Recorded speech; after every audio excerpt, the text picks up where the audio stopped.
Buenas tardes, hermanos. Es un gozo estar aquí todos juntos para juntos adorar al Señor y escuchar su palabra.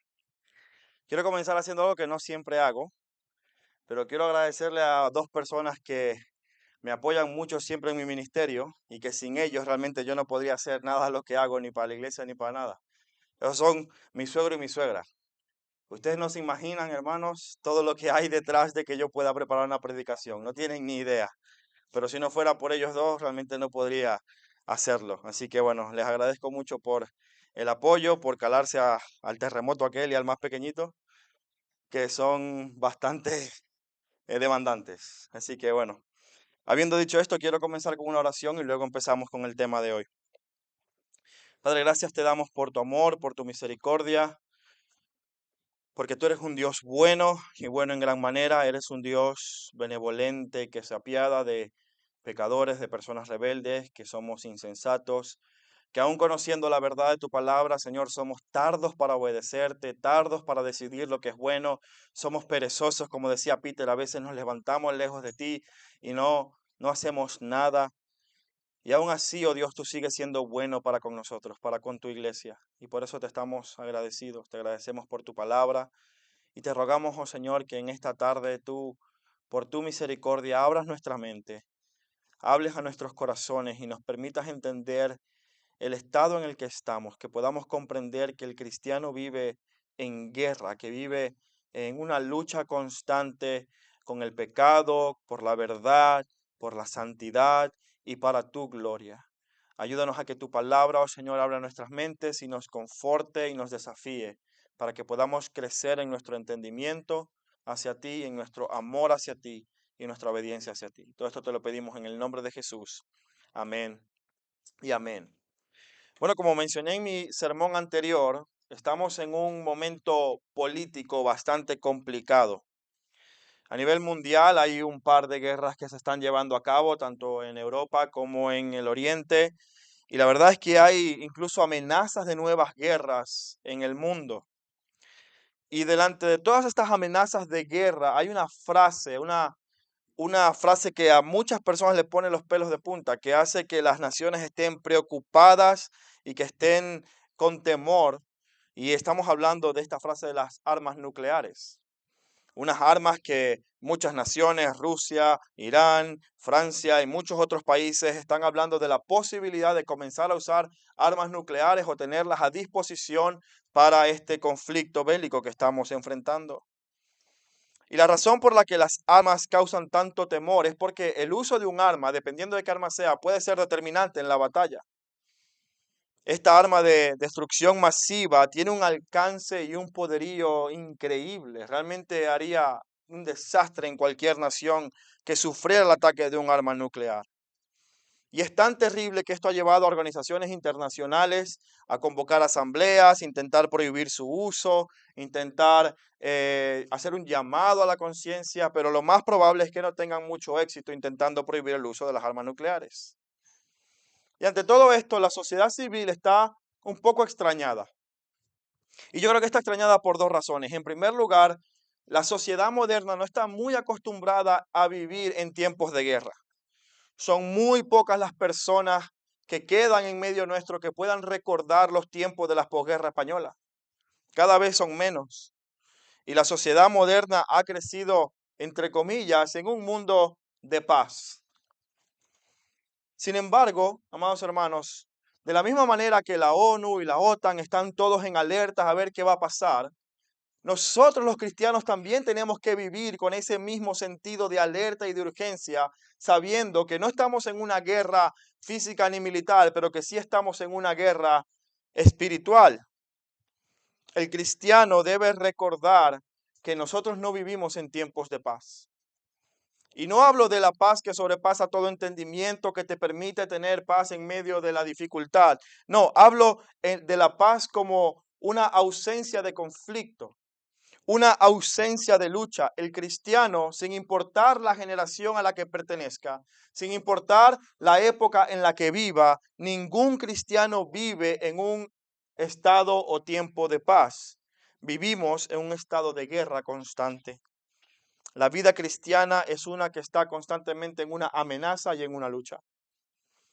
Un cristiano que cree que puede vivir en tiempos de paz, que puede vivir sin ningún conflicto, es porque quizás no entiende bien lo que significa vivir la vida cristiana en medio de un mundo caído, un mundo que constantemente es hostil al evangelio.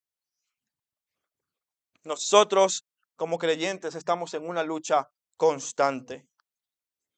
Así que, teniendo esto en cuenta, quiero recordar cuál es nuestro argumento en este sermón.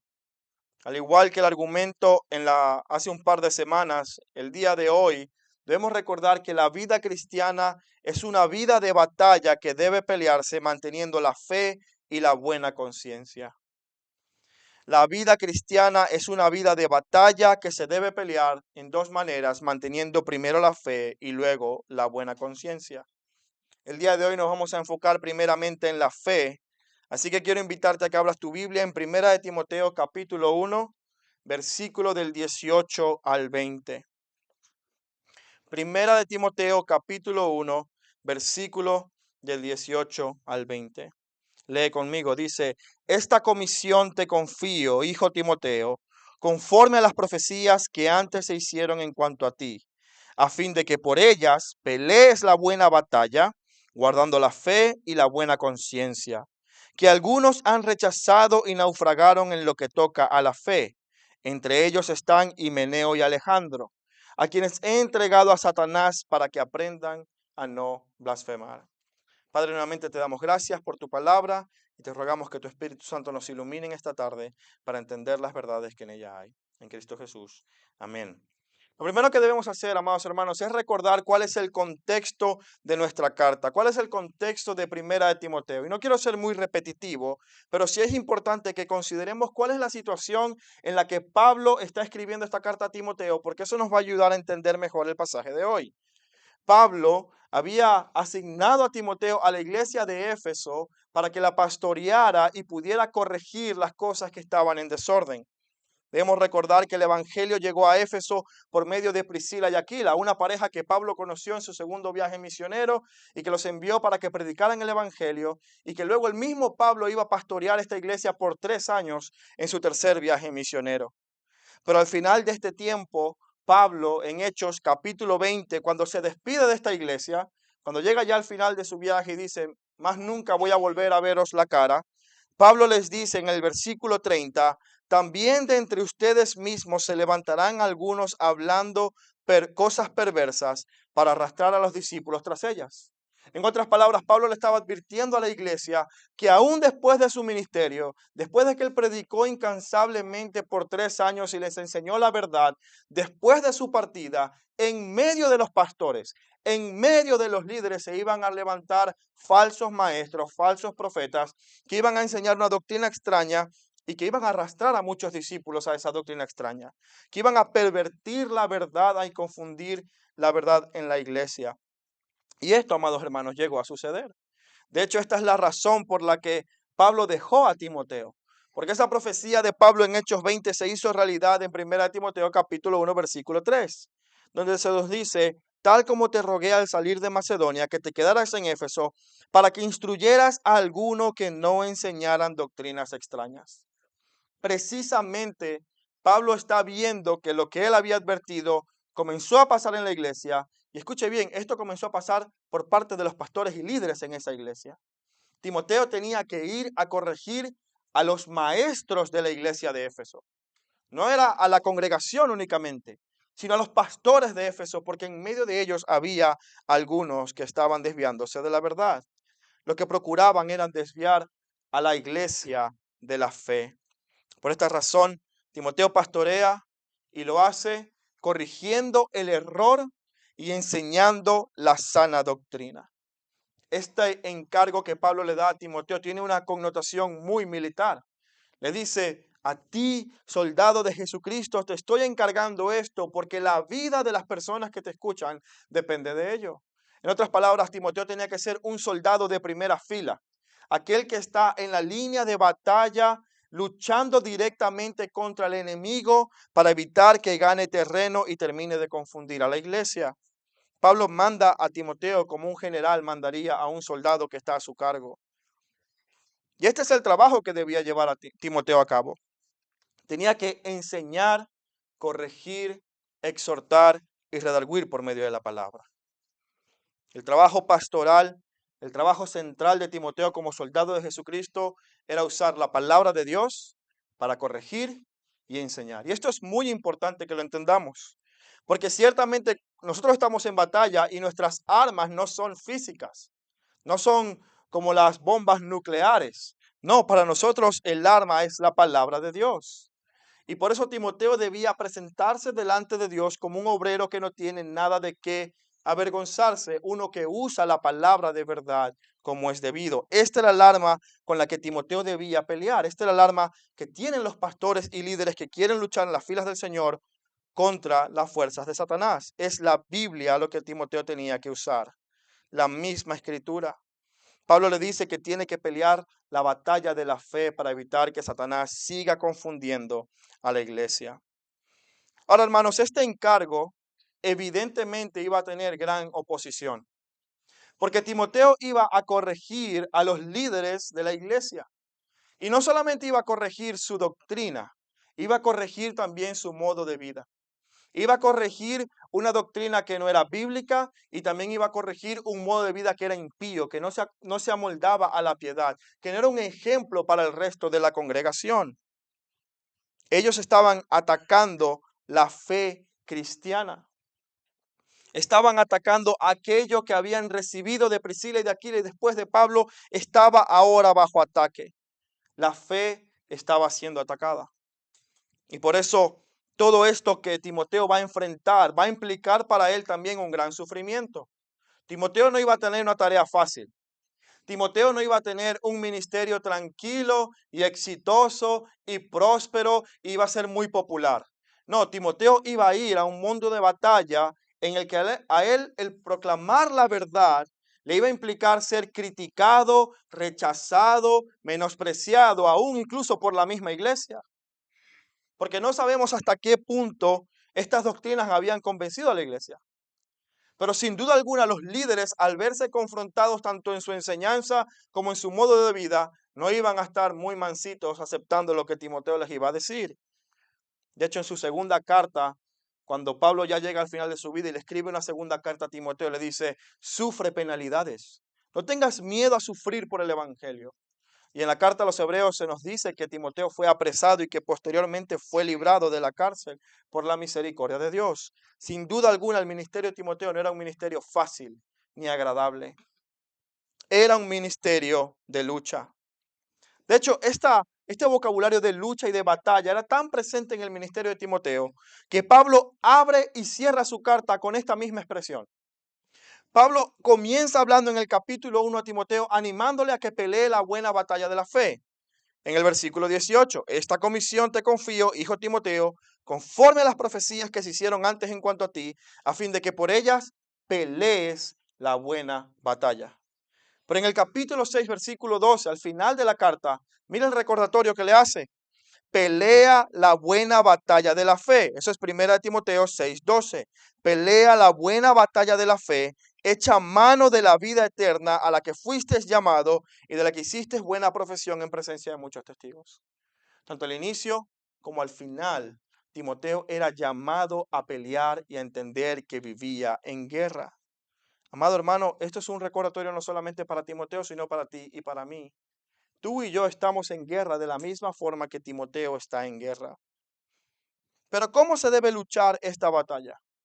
¿Cómo debemos pelear la batalla de la vida cristiana? Este texto nos manda a hacerlo de dos maneras. Versículo 19. Guardando la fe y la buena conciencia. Guardando la fe y la buena conciencia. No es la primera vez que estas dos palabras están juntas en la primera carta a Timoteo. De hecho, si vas al versículo 5, cuando Pablo está enseñando acerca de cuál es el propósito de su enseñanza, cuál es el propósito de su mandamiento, vas a ver que es el amor genuino nacido de un corazón puro, una fe no fingida y una buena conciencia. La fe y la buena conciencia van de la mano constantemente en la primera carta a Timoteo. Lo dice en 1 Timoteo 1:5, lo dice en el versículo 19 y también lo dice en el capítulo 3, versículos del 8 al 9. Cuando Pablo está enseñando acerca de los diáconos, mira los términos en los que se dirige a ellos. De la misma manera, también los diáconos deben ser dignos de una sola palabra, no dados al vino, ni amantes de ganancias deshonestas, sino guardando el misterio de la fe con una limpia conciencia. Y la razón por la que estos dos elementos están juntos en la carta constantemente es porque son las dos caras de una misma moneda. La batalla de la fe se pelea por dos lados. En primer lugar, por la fe, es decir, por la verdad del Evangelio. Y en segundo lugar, por una buena conciencia, es decir, una ética, una moralidad, una santidad con la que el cristiano tiene que vivir. La fe y la conciencia componen los dos elementos de la vida cristiana que debemos luchar. La fe es tiene la misma relación con la conciencia que la doctrina tiene con la santidad, que la verdad tiene con la moralidad. Así que, amado hermano, si no te ha quedado claro aún, los cristianos estamos en guerra.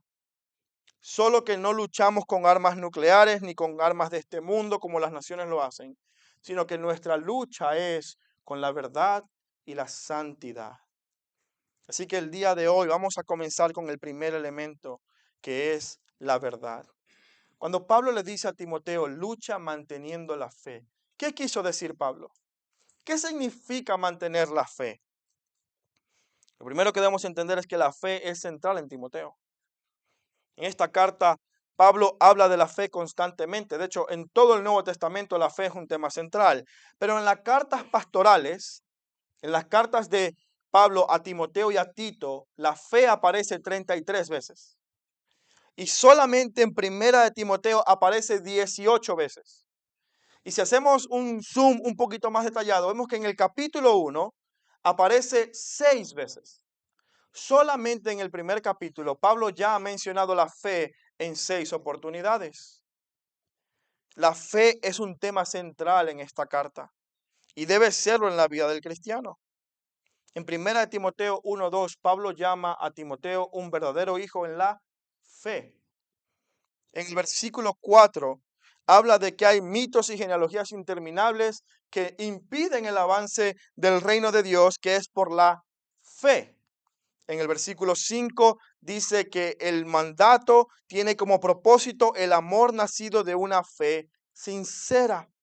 En el versículo 14 dice que la gracia de nuestro Señor Jesucristo fue mucho más abundante con la fe y el amor que hay en Jesús. Y finalmente aquí en el versículo 19 menciona la fe 2 veces. Solamente en el capítulo 1, en 6 oportunidades, Pablo está haciendo referencia a la fe, la fe, la fe, la fe. Pero ¿qué quiere decir Pablo con la fe?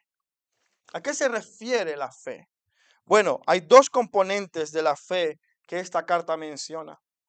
En primer lugar, la fe tiene que ver con una convicción personal, una confianza personal que el individuo pone en Jesucristo, creyendo que Jesucristo es suficiente para perdonar sus pecados. Ese es el componente personal de la fe. Se cree que Jesucristo es suficiente. Yo pongo mi confianza. De la misma manera que ustedes están sentados en esa silla y confían que esa silla los va a sostener, algunos con más confianza que otros, pero ustedes confían allí. Están sentados, están reposando, están descansando en esa silla, sabiendo que esa silla los va a sostener. Esa es la fe personal. Uno descansa y deposita su confianza en Jesucristo y se apoya en Él exclusivamente para salvación. Pero en segundo lugar, hay otro componente de la fe. Evidentemente, este está implícito en lo que Pablo le está diciendo a Timoteo. Pero hay un segundo componente de la fe que creo que Pablo tiene en mente. Y este tiene que ver con el hecho de que la fe en muchas ocasiones es usada como sinónimo de la verdad. La fe es usada por Pablo como sinónimo de el contenido del evangelio, de aquellas verdades que se comunican y se expresan acerca de Jesucristo en el evangelio. Quiero que vayas conmigo a 1 Timoteo 4:1. Porque esta idea de que la fe es la verdad o de que la fe está contrastada con doctrinas extrañas aparece en un par de ocasiones en esta carta. Y en 1 Timoteo capítulo 4 versículo 1, Pablo va a hacer esta distinción de una manera muy clara. Mira lo que dice. El Espíritu dice claramente que en los últimos tiempos algunos se apartarán de la fe, prestando atención a espíritus engañadores y a doctrinas de demonios. Lo que Pablo está haciendo es equiparando la fe, es decir, el contenido del Evangelio, con un contenido que no se equipara o no es igual al contenido bíblico, doctrinas y enseñanzas que no son bíblicas. Te apartarás de la verdad porque seguirás otras enseñanzas. Mira lo que dice el capítulo 6, versículos 20 y 21. Primera de Timoteo capítulo 6, versículos 20 y 21. Dice Pablo, Timoteo, guarda lo que se te ha encomendado. ¿Qué se le ha encomendado a Timoteo? El Evangelio, luchar por la verdad, corregir la falsa doctrina. Y le dice, Timoteo, guarda lo que se te ha encomendado, evita, ¿qué cosas? Las palabrerías vacías y profanas y las objeciones de los que falsamente llaman ciencia, la cual profesándola algunas se han desviado de la ¿qué? De la fe. De la fe. La gracia sea con ustedes.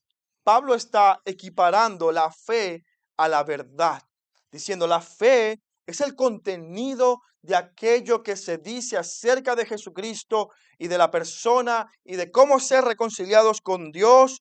Ese contenido, esa información, esa doctrina es lo que Pablo está llamando fe. Y sin duda alguna, ambas están contenidas en esta expresión, tanto la verdad del Evangelio como la confianza personal. Estos dos elementos están en ese mantener la fe, porque si uno no entiende correctamente el Evangelio, entonces no podrá poner su fe en Cristo. Pondrá su fe en cualquier otra cosa que no sea Cristo. O tendrá una esperanza completamente diferente a la que el Evangelio no nos da. Por eso es que en primer lugar creo que Pablo tiene en mente el contenido de la verdad, porque solo cuando esa verdad es proclamada correctamente, entonces el individuo puede expresar una confianza correcta en Jesucristo. Así que, amados hermanos, ¿qué se estaba atacando en la iglesia de Éfeso? ¿Qué es lo que estaba en juego en la iglesia de Éfeso? Nada más y nada menos que la verdad del Evangelio. Nada más y nada menos que la salvación y el destino eterno de aquellos que estaban en la iglesia. Por eso este pasaje nos muestra que la fe representa la verdad y cuando alguien se aleja de la verdad, lo único que les espera es la condenación. Esto es lo que realmente se llama guerra espiritual. Esto es lo que realmente la Biblia presenta como guerra espiritual. Verás, la guerra espiritual no tiene nada que ver con maldiciones generacionales. El otro día estaba con mis suegros viendo algunas prédicas y de repente salió una que se llamaba herencia ancestral o cómo ser exitoso o cómo luchar las luchas de tus padres y desatar la prosperidad en tu vida. Amado, eso no tiene nada que ver con guerra espiritual. La guerra espiritual no es algo místico, es espiritual, es espiritual. Y ocurre, sí, en el plano invisible y también en el visible, pero no es algo místico. No tiene que ver con atar y desatar y declarar y no declarar y arrebatar y lo que sea. No tiene que ver con cadenas que están apresando tus finanzas. Si tú si quieres saber cómo manejar tus finanzas, ven el domingo que viene para que veas el Instituto Bíblico. Pero la pobreza económica no es el resultado de la guerra espiritual. No hay espíritus que se meten en tu vida y empiezan a darte problemas y que ahora tú tienes que reprender porque Cristo no dio una victoria completa, sino que ahora te toca a ti terminar de luchar con Satanás. No, cuando hablamos de guerra espiritual, hablamos de la lucha que la iglesia y los creyentes tenemos en contra de Satanás por la verdad del Evangelio. Y esto, amados hermanos, es algo que vemos desde el inicio de la Biblia hasta el final de la Biblia. ¿Qué fue lo primero que Satanás atacó cuando tentó a Adán y Eva? La verdad.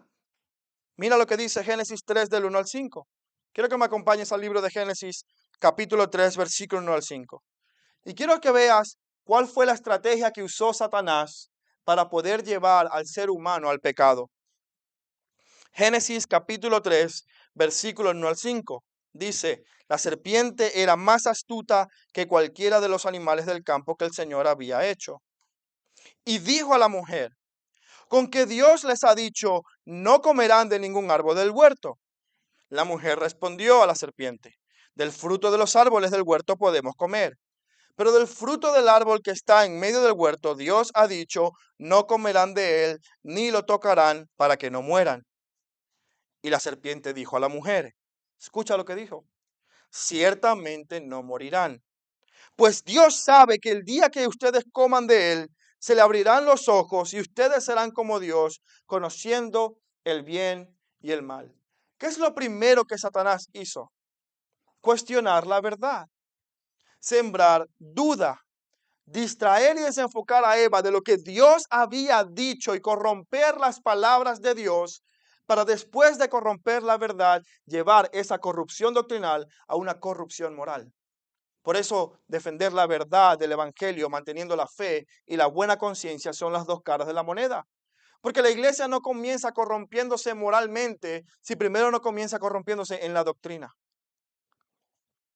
Y eso es precisamente lo que pasó con el ser humano. Satanás atacó la verdad para luego llevar al hombre a pecar. Volvamos a primera de Timoteo. Quiero que vayas al capítulo 2, versículo 14. Primera de Timoteo 2, 14.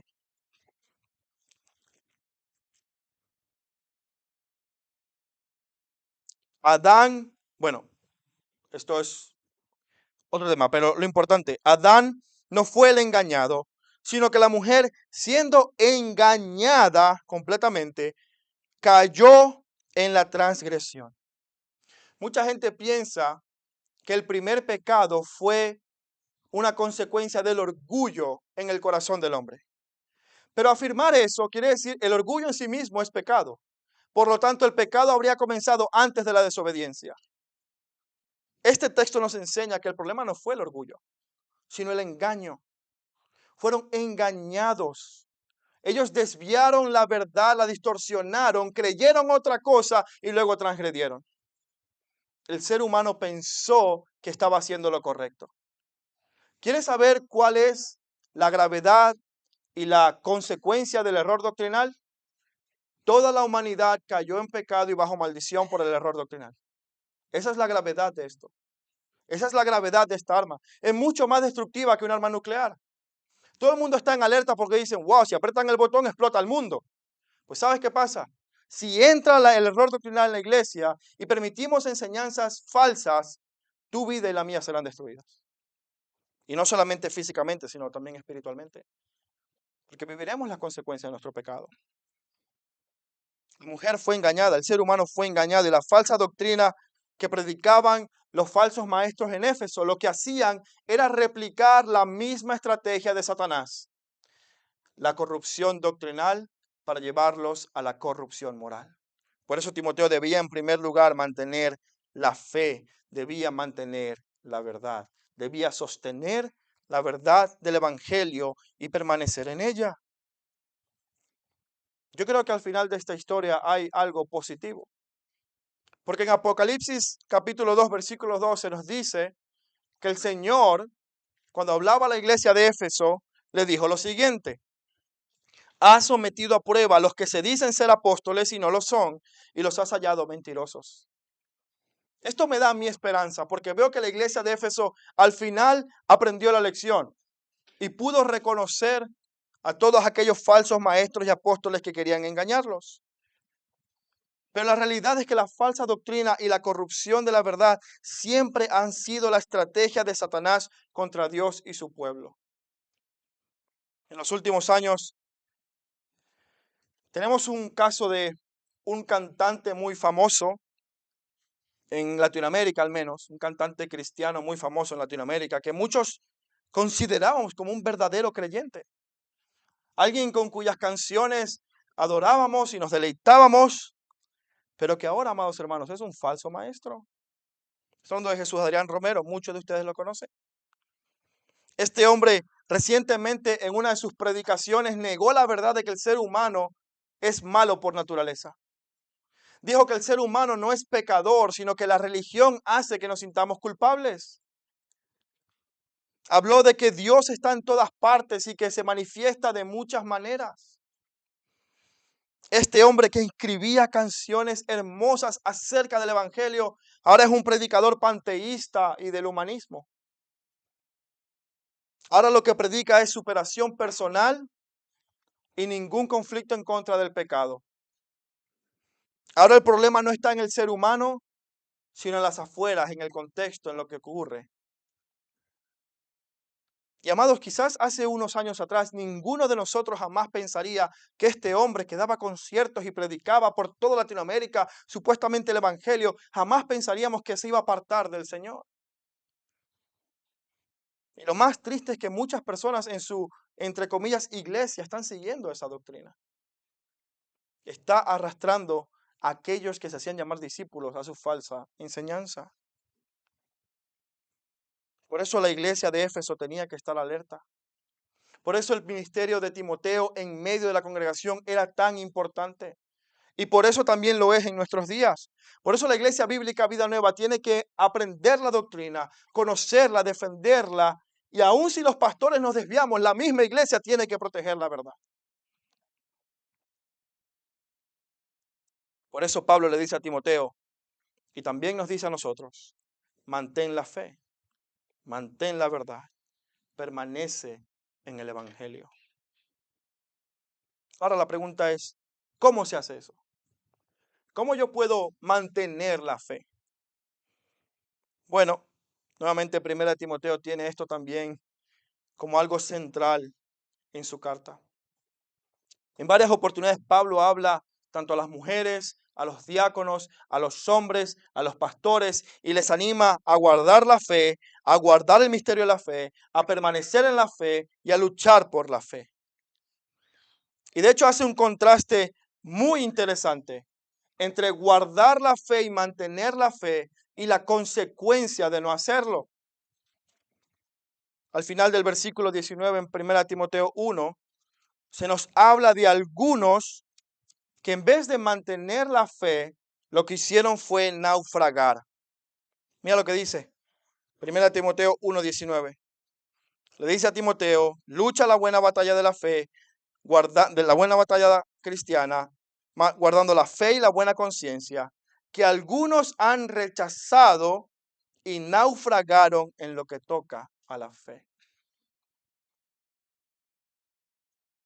En el versículo que leímos hace unos minutos, 1 Timoteo 4:1 dice, el Espíritu dice claramente que en los últimos tiempos algunos se apartarán de la fe y prestarán atención a espíritus engañadores y doctrinas de demonios.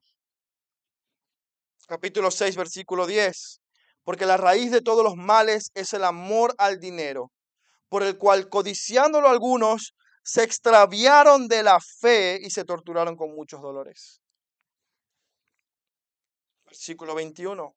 La cual profesándolo algunos se han desviado de la fe. Apartarse de la verdad del Evangelio implica negar las verdades que uno ha afirmado en algún momento. Y esto es algo que debemos entender, hermanos. La salvación no se pierde.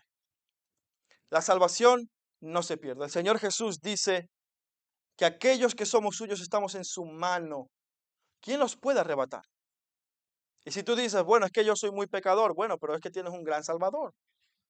Y si no hiciste nada para merecer la salvación, tampoco puedes hacer nada para perderla. Pero esto nos lleva a otra pregunta.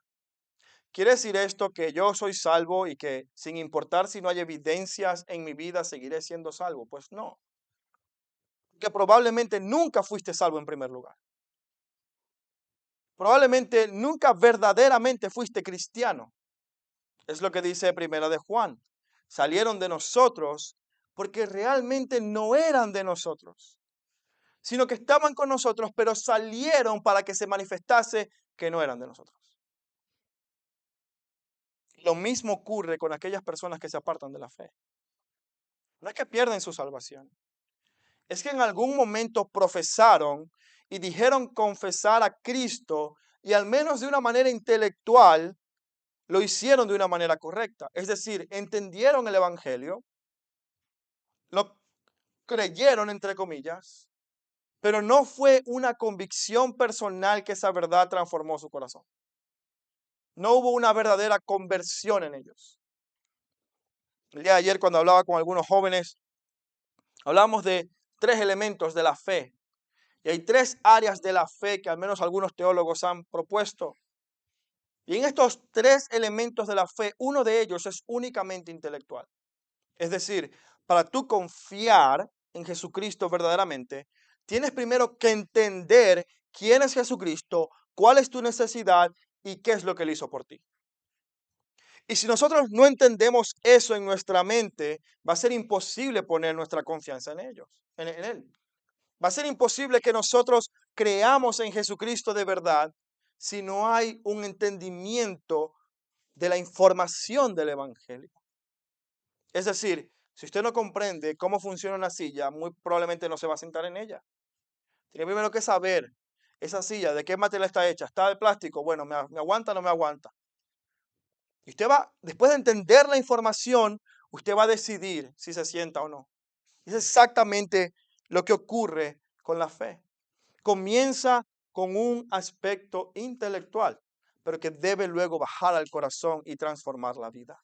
Y cuando digo intelectual, no me refiero a erudición, ni que tiene que ser un doctorado. No, cualquier persona, por sencilla que sea, sin importar los estudios que tenga, puede entender el Evangelio, porque todos vivimos la corrupción humana. Todos experimentamos el pecado de la misma manera. No hay que ser súper inteligente, ni brillante, ni científico para entender el Evangelio. Es tan sencillo que nos declara, somos pecadores, necesitamos un Salvador, y ese Salvador es Jesucristo. Y amado amigo que tú nos visitas hoy, esto es lo primero que yo quiero hablar contigo. Si tú no has puesto tu fe en el Señor Jesucristo, si tú no has puesto tu confianza en Él para ser salvado de tu pecado, quizás es porque no entiendes la gravedad en la que estás. Y la gravedad en la que estamos es que tú y yo somos rebeldes y criminales delante de un Dios justo. Tú y yo somos pecadores, estamos en deuda moral con Dios. Él es tu creador, Él te hizo y es dueño de tu vida, así como de la mía. Y de la misma manera que Él es el creador, Él también es el juez moral de todo el universo. Esto quiere decir que llegará un día donde tú y yo estaremos frente a nuestro creador y Él nos va a demandar, nos va a pedir cuentas de cómo hemos vivido nuestra vida. Si la hemos vivido conforme al propósito con el cual Él nos creó, o si la hemos vivido para mostrar nuestra rebelión, maldad, egoísmo, orgullo, lujuria, etc. Tú y yo somos pecadores. Tú y yo hemos mentido, hemos tenido orgullo, hemos tenido ira y resentimiento, hemos tenido falta de perdón, hemos sentido envidia. Todos estos pecados están delante de Dios. Y a menos que tú y yo entendamos la gravedad en la que estamos, jamás vamos a clamar por ayuda. Y eso es lo que hace el Evangelio. El Evangelio, la ley te muestra el estado en el que estás, pero el Evangelio te ofrece esa ayuda que solamente Cristo puede dar. Y en Jesucristo, tus pecados y los míos han sido pagados. Él vino a este mundo, vivió una vida perfecta, nunca mintió, nunca tuvo orgullo, nunca menospreció a nadie, nunca codició, nunca tuvo lujuria, nunca hizo nada malo, pero fue tratado como el peor de los pecadores. Y ahora lo que ocurre es que tú y yo hacemos un intercambio con Cristo. Y es algo maravilloso. Él toma nuestro pecado y sufre la consecuencia. Y nos da su justicia con todos sus beneficios. ¿Entiendes lo maravilloso que eso es? Él toma tu pecado y sufre la consecuencia. Y te da su justicia con todos sus beneficios. Y ahora si nos arrepentimos y con esta información confiamos en que lo que Él hizo es suficiente para perdonarnos, entonces podemos disfrutar de vida eterna. Y esto, amado amigo, es lo que yo te animo a hacer hoy. Si no has conocido a Cristo, Él está dispuesto a salvarte hoy. Y si es algo que tú quieres hacer en esta tarde, quiero hablar contigo al final del culto. Amados hermanos, el evangelio es fundamental. La iglesia no puede desviarse ni un poco de la verdad del evangelio.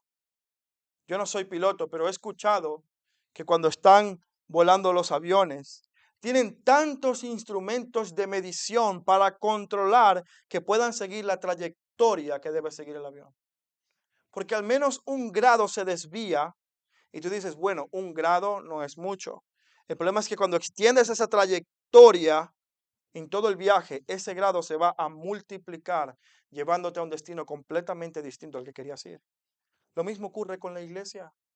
Cuando la iglesia dice, bueno, es que sí, es el evangelio, pero también podemos usar otras cosas que ayuden al evangelio.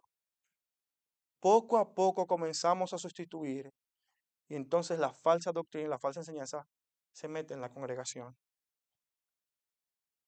Nosotros debemos proteger la verdad del evangelio. ¿Cómo se hace esto? En primer lugar, manteniendo la verdad y la doctrina en el centro y protegiéndola de que nada se desvíe de ella. Y me acuerdo que hace unos años, quizás los nuevos miembros y las nuevas personas que asisten a la iglesia no lo sepan, pero el grupo de orar ya antes era un grupo abierto, ahora ya no. Y hay una razón por la que ese grupo ya no es abierto.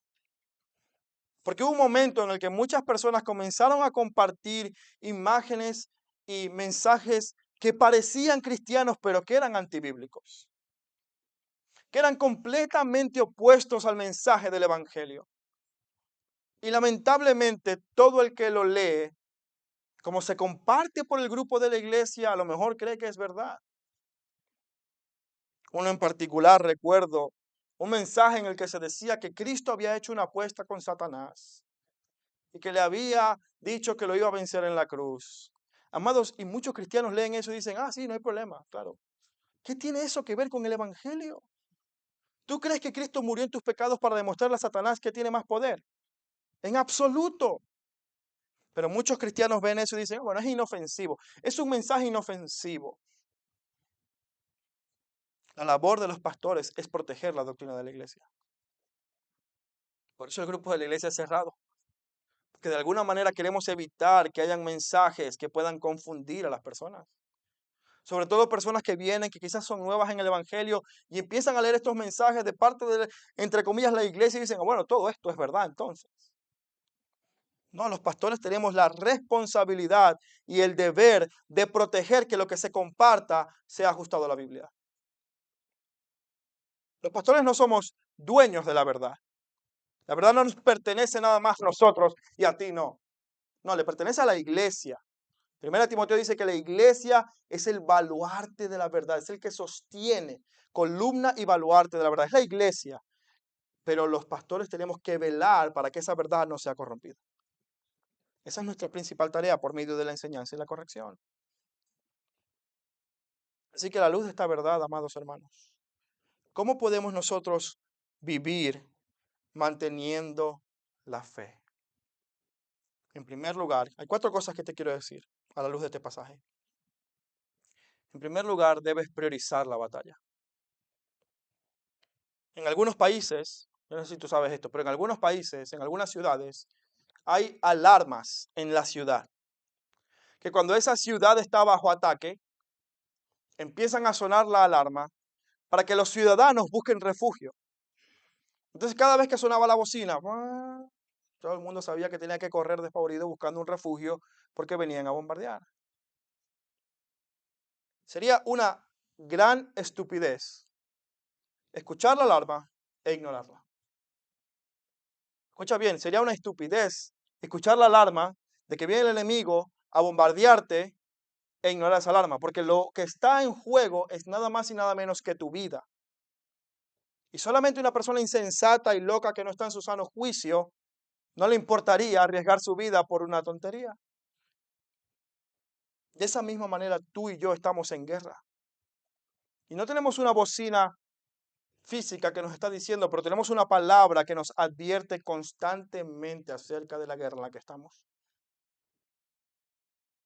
La palabra de Dios no solamente en 1 Timoteo, sino en todas partes de la Escritura nos muestra cuáles son las acechanzas del diablo. ¿Qué es lo que Satanás quiere hacer en nuestra vida? Él te odia y quiere destruirte. Tú escuchando esa advertencia, tendrías que ser igual de insensato que este ciudadano que ignora la alarma de guerra y se queda ahí parando viendo la bomba de frente. Muchos de nosotros a veces vemos la tentación y decimos, bueno, ahí viene la tentación, no pasa nada. Bueno, estoy frío espiritualmente, mañana será otro día. Yo me pregunto si tendríamos la misma actitud si nuestra vida física corriera peligro. Yo me pregunto quién vería a un tigre corriendo hacia él y diría, bueno, en algún momento se cansará y dejará de correr.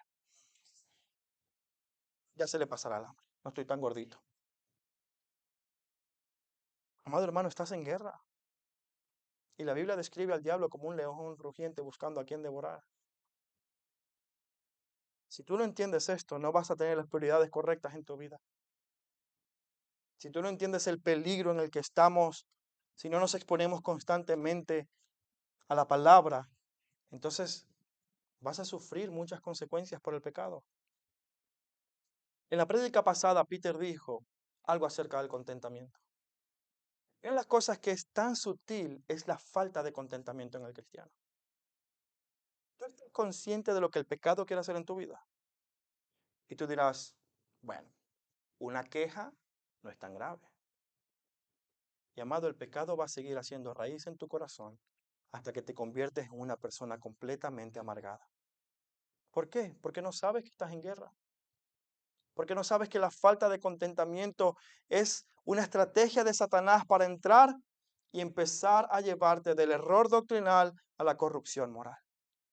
Entonces, en vez de agradecer todo lo que Dios te ha dado, como proclama la Escritura, en vez de agradecer porque Dios te ha dado la verdad, en vez de hacer lo que la Biblia dice, comienzas a pensar y a creer en la mentira, tal cual como Eva hizo en el Edén. Pero Dios no te ha dado todo este jardín. En vez de ver todo este jardín que Dios te ha dado, mira lo que no te ha dado. Y enfócate en lo que no te ha dado. Ese es el error doctrinal. Dejas de creer en la verdad. Dejas de dudar de que Dios es bueno y generoso contigo y comienzas a dudar de su amor y de su provisión.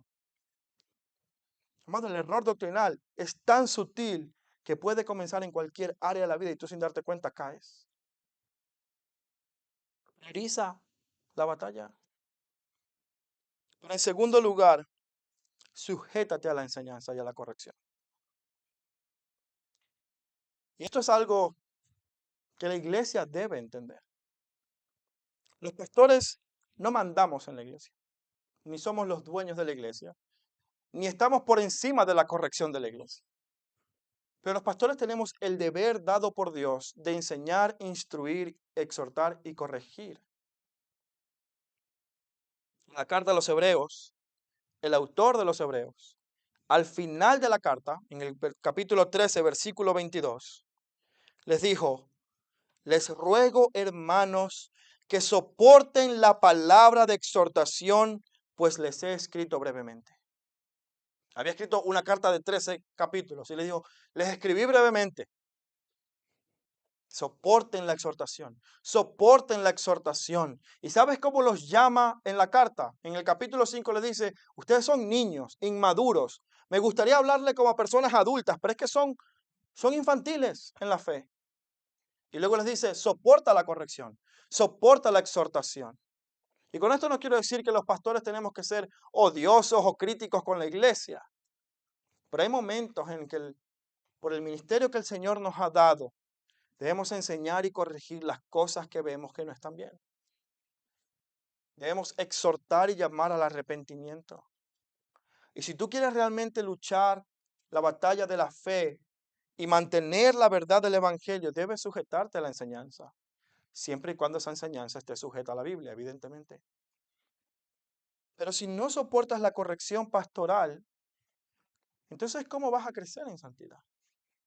Es uno de los medios que Dios ha establecido para que la iglesia crezca. Y por eso, de hecho, por eso es una pluralidad de ancianos, porque no es un solo pastor que lo sabe todo. Es un cuerpo pastoral, un grupo de ancianos cuidando del rebaño. No te metas por ahí que te vas a golpear.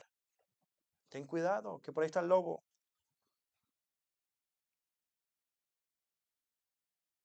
primer lugar, prioriza la batalla. En segundo lugar, sujétate a la enseñanza. Pero en tercer lugar, conserva tú mismo la pureza del Evangelio. Y esto es algo importante porque el Evangelio debemos predicarlo a los demás, pero más constantemente debemos predicárnoslos a nosotros mismos. ¿Cuándo fue la última vez que tú te predicaste a ti mismo el Evangelio? Y déjame decirte a qué me refiero con esto. Cuando luchaste con algo en tu vida, ¿cómo el Evangelio afectó la forma en cómo entendiste el problema por el que estabas pasando? A lo mejor el Evangelio eran las gafas por medio de la cual tú veías la situación. Entendiste que a lo mejor el problema fue por el pecado propio o de alguien y cómo hay que responder al pecado. O quizás fue una decepción y a lo mejor tienes expectativas de una esperanza en este mundo que el Evangelio no ofrece. ¿Acaso cuando estás en momento de dificultad, te has predicado el Evangelio diciendo, espera, ¿cómo el Evangelio me enseña a mí a enfrentar esta situación? ¿Sabes por qué te lo digo? Porque cuando no hacemos eso, la alternativa es la terapia, los mensajes humanistas o perspectivas que no son en nada bíblicas, que se centran en el hombre, que se centran en el otro, pero nunca atacan el problema de raíz. Por eso el Evangelio es tan fundamental, porque comienza en el corazón, comienza nosotros en nuestra vida afirmando la verdad del Evangelio y luego creyéndola. Y en último lugar, mantén la fe en tu corazón.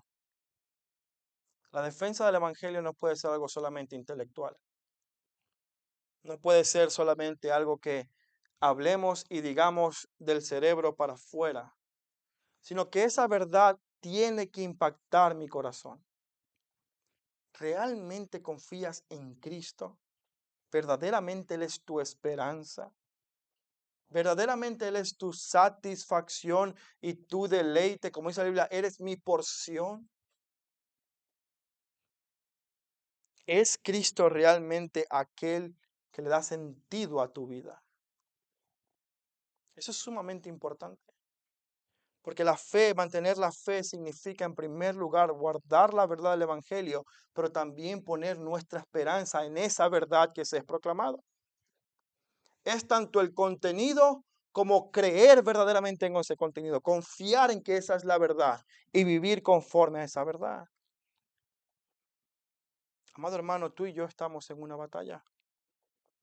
Y si quieres mantener la fe en primer lugar, debes priorizar la batalla, sujetarte a la enseñanza, conservar el Evangelio y mantener la fe en tu corazón. Por eso la Biblia nos advierte y nos muestra que la forma en la que debemos luchar es manteniendo la fe y la buena conciencia. Y es mi oración que el Señor te anime y te ayude a militar como un buen soldado de Jesucristo en la batalla de la vida cristiana. Amén. Vamos a orar. Padre, tu palabra es clara cuando nos advierte de los peligros que enfrentaremos en este mundo. Peligros de persecución, peligros de Satanás, peligros de falsos hermanos, peligros de doctrinas extrañas que intentarán desviarnos de la verdad para llevarnos a la desobediencia. Tu palabra es clara cuando nos advierte que el pecado no descansa, que Satanás no duerme, que están allí intentando corrompernos, intentando hacernos tropezar. Y de la misma manera que se hizo en el Edén, donde se corrompió primero la verdad y luego llevó la corrupción moral, así vemos en nuestros días lo mismo que pasa en las iglesias,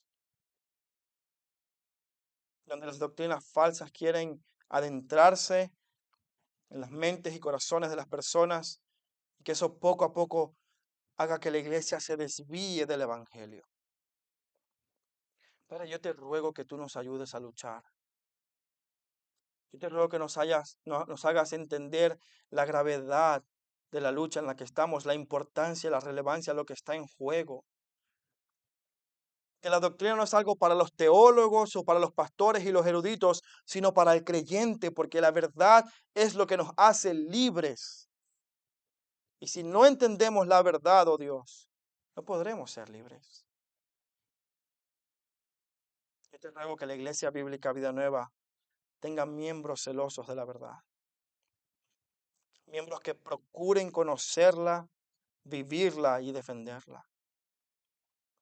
Y te pido que nos deje a Peter y a mí también esta diligencia en pastorear bien a la congregación, con temor sabiendo que rendiremos cuentas ante ti. Porque no queremos tener una iglesia, Señor, que se desvíe. Queremos tener una iglesia que te honre, que te glorifique, que sea tu iglesia verdaderamente. Donde las personas puedan conocerte y crecer a imagen tuya. Esto te lo pedimos en el nombre de Jesús. Amén y amén.